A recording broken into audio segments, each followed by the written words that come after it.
Since I'm not from the US, I've never seen the Goonies until today. I've seen it for the first time ever now. To me, what stood out the most, even though it's a subplot of the B plot, was the character of Sloth and his relationship to the mother. And I'm not just talking about the fact that he owns a Superman t-shirt, and even though he spent most of his life tied to a chair in a basement, it's an adult-sized Superman t-shirt that he owns and is wearing under his clothes. And he doesn't just own it. The Superman t-shirt has a meaning to his family. Like when he reveals that he's wearing it, his family goes like, oh, we're in trouble now. Like they know they have a code based around the Superman t-shirt that he owns. Like he got very little in life, obviously, but what he did get was the Superman t-shirt. I'm assuming every year of his life so that it would keep growing with him. But that's not the aspect of the movie I want to focus on today.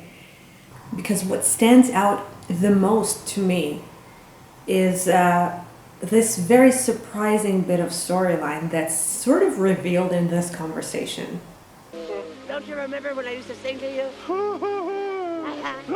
When you were little, right? Rockabye baby on the treetop.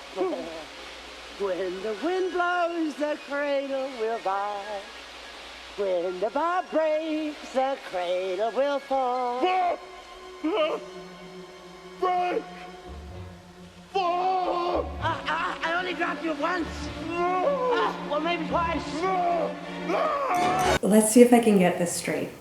Sloth was born a healthy baby.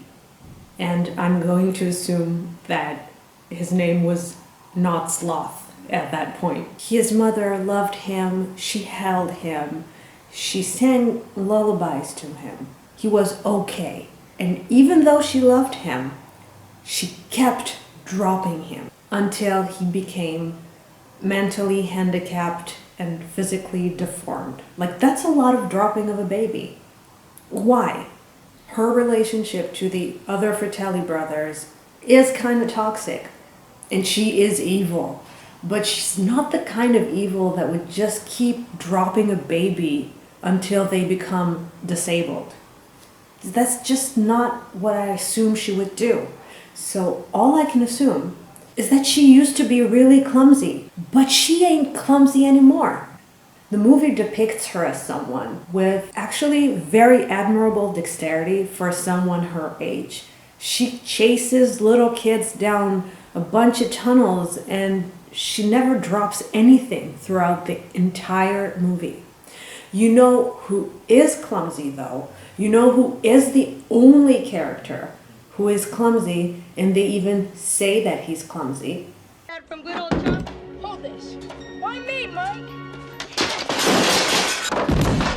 Thanks, Chunk. I got it! I don't got it. You klutz. It's Chunk.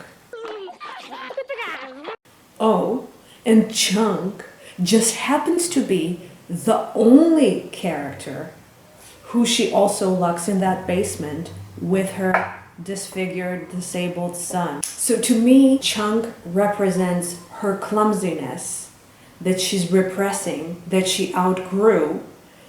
She locks it and chains it in the basement with these bad memories of her injured boy. But just like everything else people try to repress, Chunk and Sloth break free. They escape their prison and they come back with a vengeance. And she has to pay the price of having handled her learning curve suboptimally.